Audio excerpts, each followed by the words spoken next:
नइखी टीका लाल औरी हरा साड़ी लागे हमके फीका बाली ओठा लाली औरी मांगत नइखी टीका लाल औरी हरा साड़ी लागे हमके फीका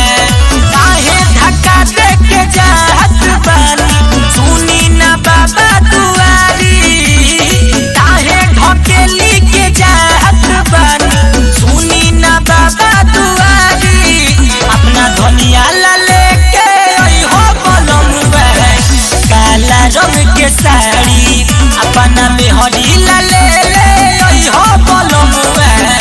काला रंग के साड़ी बुझनी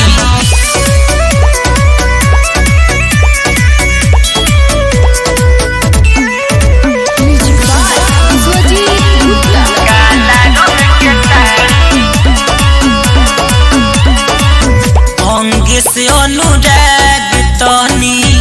बुझी हमारा फील के